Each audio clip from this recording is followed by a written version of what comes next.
Bien, apenas pasados 2 minutos de las 11 de la noche, comenzamos con este bloque de Circo Romano en el que vamos a hablar de la causa por la que fue injustamente condenada a cadena perpetua Cristina Vázquez.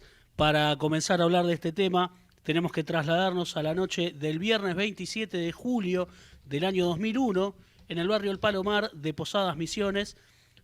Asesinaron a golpes a Arceli de Dávalos, de 79 años, en su casa.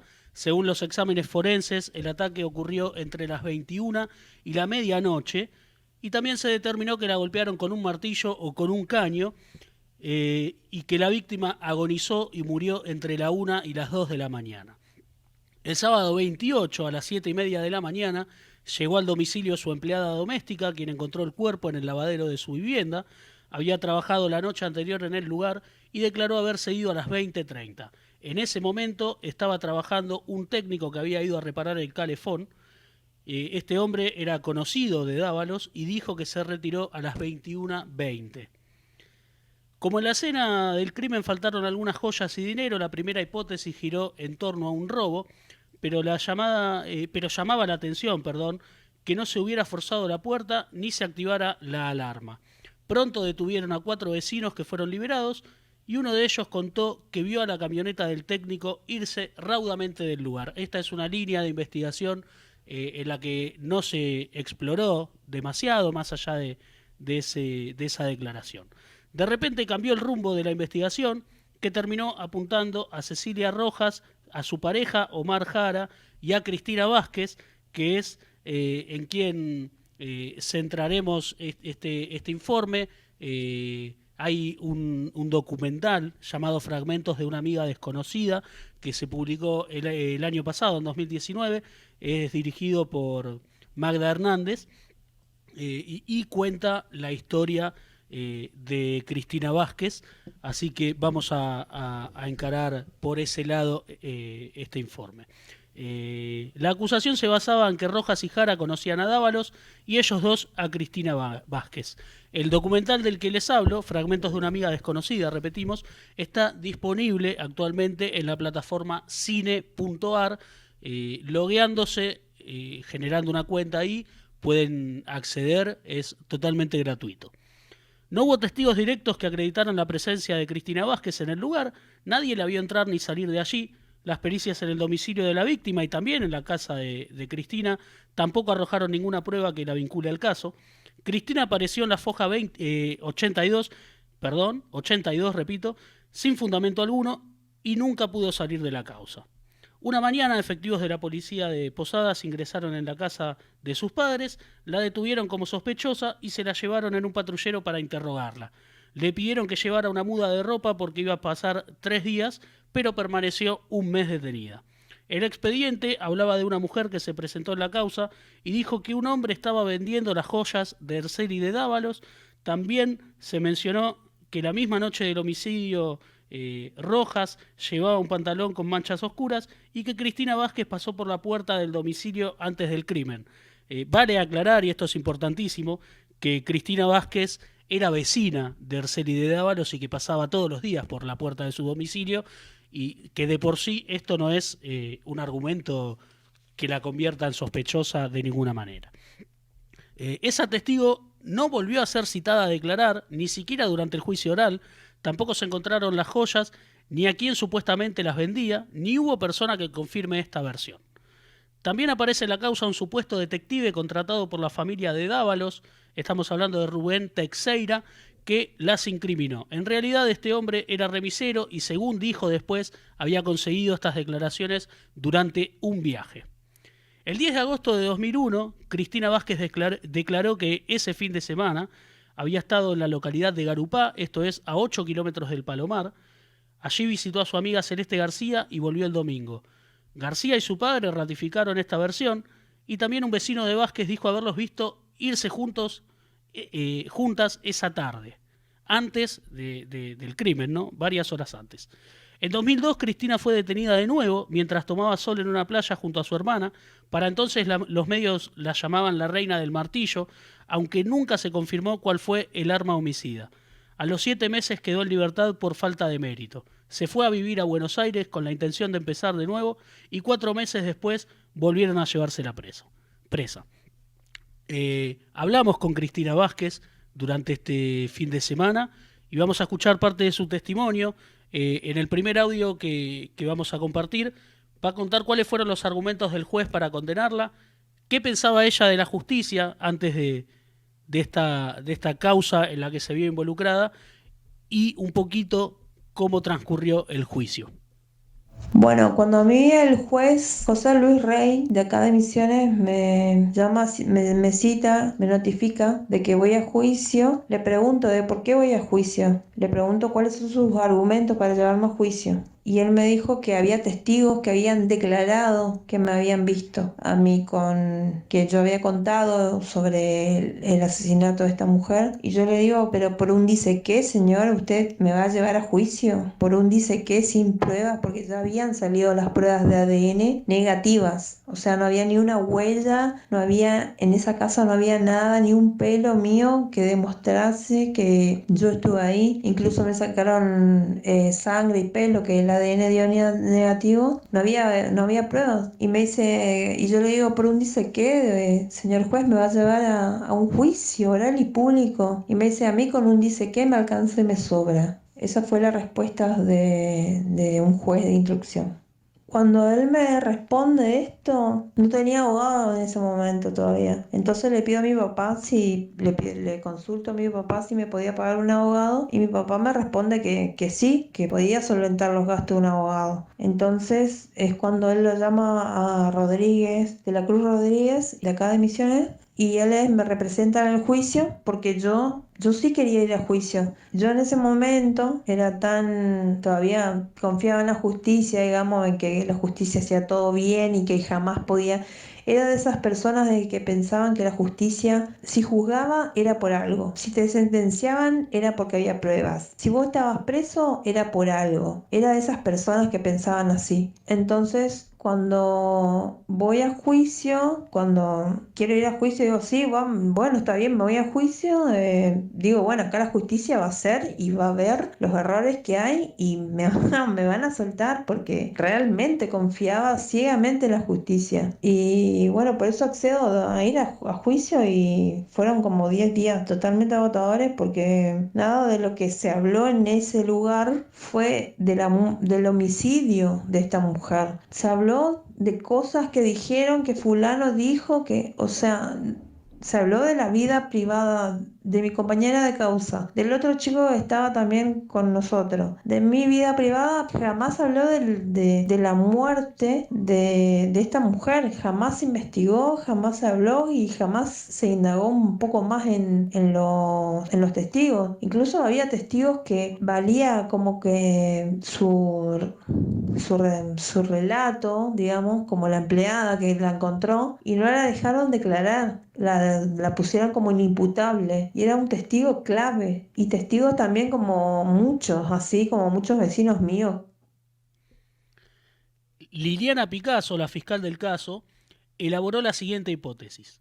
Erceli de Dávalos había enviudado 4 meses antes y poco después cambió su auto por uno más nuevo. Eso hizo que los agresores dieran por hecho que había cobrado un seguro de vida. Esta línea de investigación también establecía que Dávalos dejó pasar a Cristina porque la conocía y que luego la asesinó junto a Rojas y Jara para ocultar el robo. 10 pruebas científicas avalaron que Cristina Vázquez no tuvo ninguna relación con el homicidio y de todos modos los 3 fueron imputados en la causa por homicidio agravado criminis causa. En una parte del escrito aparecía un testigo que afirmaba que Vázquez le habría confesado el crimen durante, entre comillas, una noche de drogas.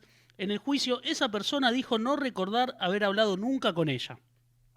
La propia sentencia afirma que no hay pruebas suficientes sobre la participación en los hechos y lo que parecía un argumento para absolverla se convirtió extrañamente en uno para condenarla a prisión perpetua. En diciembre de 2008 los jueces Marcela Leiva, Fernando Verón y Selva Sueta textualmente argumentaron que Cristina Vázquez tenía un estilo de vida promiscuo y liberal.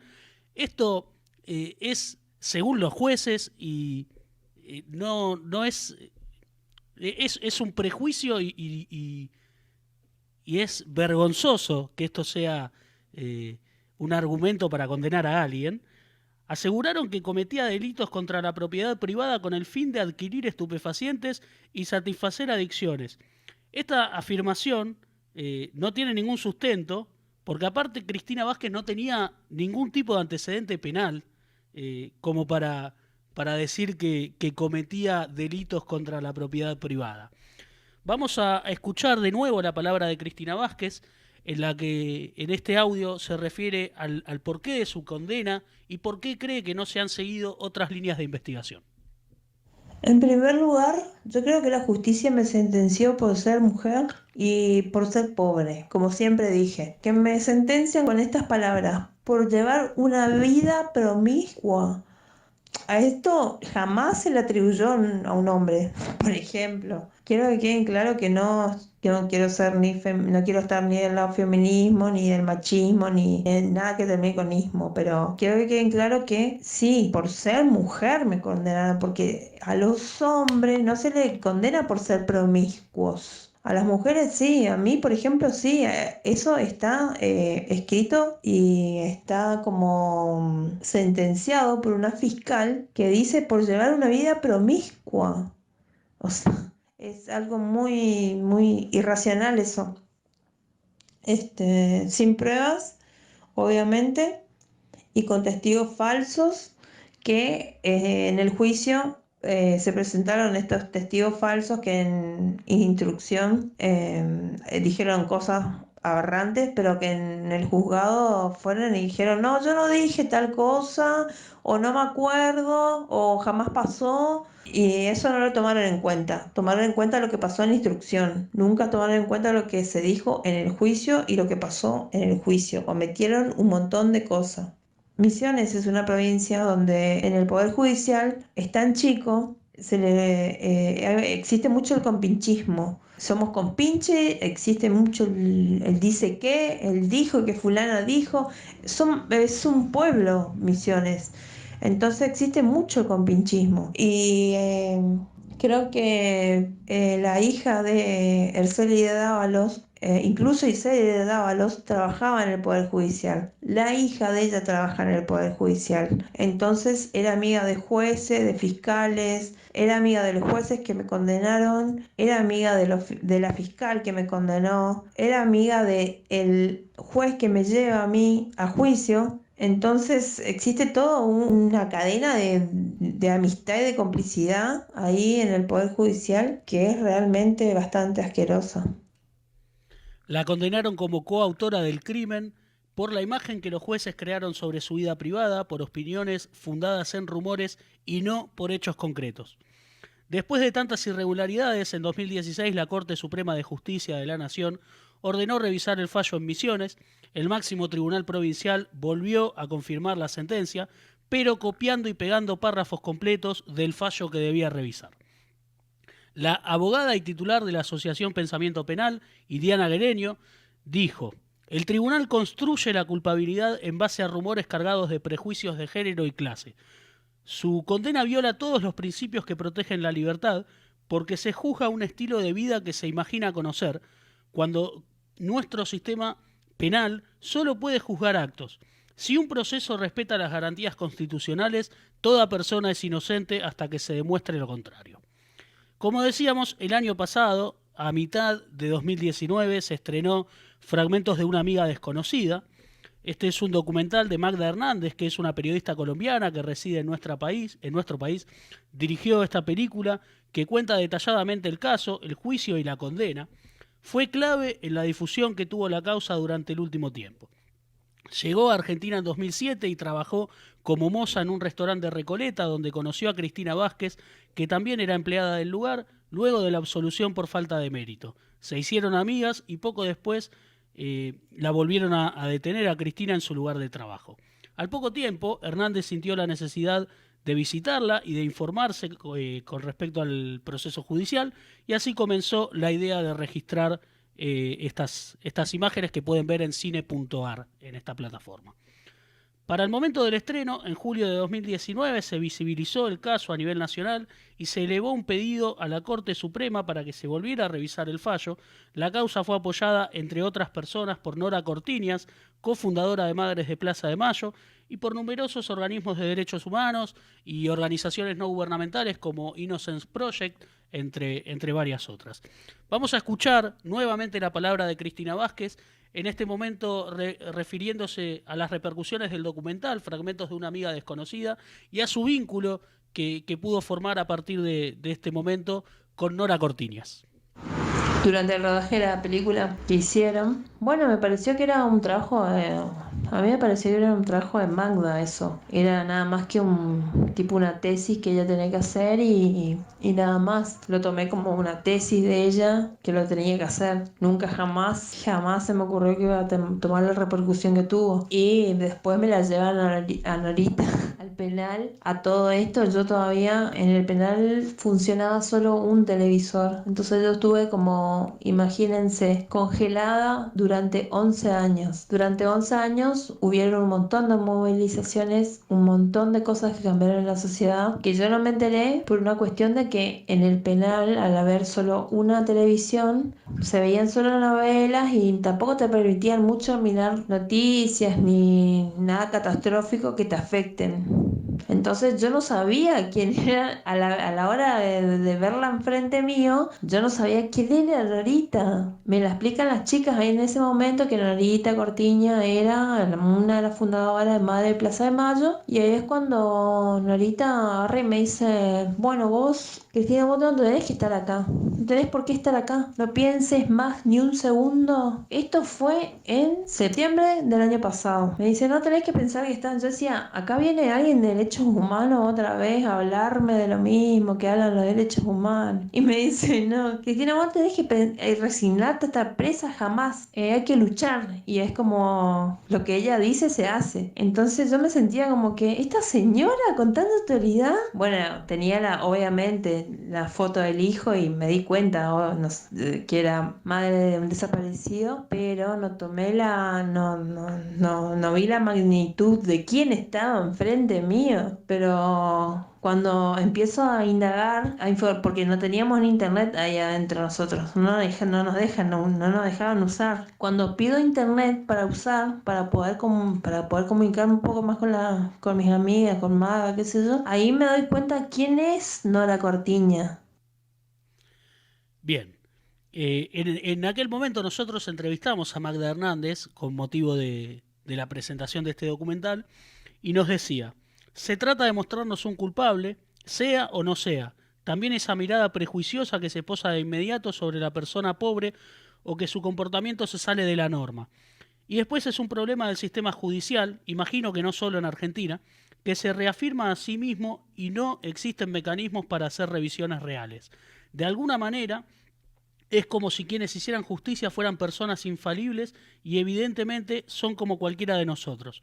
Hay una gran falencia. No solamente Cristina está condenada injustamente, sino que también tenemos un crimen impune. Es una situación terrible por donde se la mire. Nosotros pedimos que ahora la causa sea revisada por la Suprema Corte de la Nación, que abra el expediente y que encuentre lo mismo que encontramos nosotros. La absolución unánime llegó el 26 de diciembre de 2019. Cristina, luego de 11 años en la cárcel, volvió a estar libre. En 2001 tenía 19 años, planeaba ser azafata y chef, salió de prisión con 36. La causa, la acusación y la justicia interrumpieron sus objetivos. El máximo tribunal opinó que no se respetó el derecho a la inocencia y que la revisión de la causa fue deficitaria, sesgada y parcial. Además de que nunca se probó la presencia de las imputadas en la casa de Dávalos, ni se probó que hayan planeado su homicidio o tuvieran relación con los hechos, entre otros fallos. El homicidio de Erceli de Dávalos continúa impune. También hablé con Camila Calvo, que es abogada de la ONG Innocence Project, que me comentó que reciben 160 consultas al año. Ellos se encargan de investigar, de acuerdo a las posibilidades que presenta cada caso, fallos de condenas de inocentes. 160 consultas por año reciben y en lo que va de 2020 ya llevan 180. En 8 meses ha crecido con respecto a los años anteriores y en este momento están participando en la investigación de 40 casos. Esto es en el presente. Y por último vamos a escuchar nuevamente a Cristina Vázquez hablar de su actualidad, de cómo está hoy en libertad en su casa en Misiones. Hoy estoy en una reinserción social que es bastante difícil después de 11 años, ya que el mundo cambió, digamos, la sociedad cambió. No sé si cambió o cambié yo, pero algo cambió, esa es la realidad. Pero estoy bien, lo que más disfruto es de mi familia y de una sobrinita mía que tiene 4 años, que nació cuando yo estaba todavía privada de mi libertad y la estoy disfrutando a full ahora. Bien, quiero agradecer en primer lugar a Cristina Vázquez por su testimonio, por la buena predisposición que ha tenido para responder nuestras preguntas. Mañana en www.circoromano.com.ar se va a publicar toda la entrevista, varios fragmentos que no hemos incorporado en la columna de hoy. También a Magda Hernández, un abrazo grande y un agradecimiento. A Víctor Ribnikov por la ayuda, a Sebastián El Pollo Herrera y a Luciana Birman, mi hermana, que también me ayudó. Este informe estuvo basado en notas que hay en internet y bueno, le sumamos la entrevista con Cristina Vázquez. Dichas fuentes fueron Infobae, misionesonline.net, lanación.com.ar, sales.org.ar, observatorioapp.org, página12.com.ar y circoromano.com.ar. Ahí pueden encontrar la entrevista que hicimos con Magda Hernández el año pasado.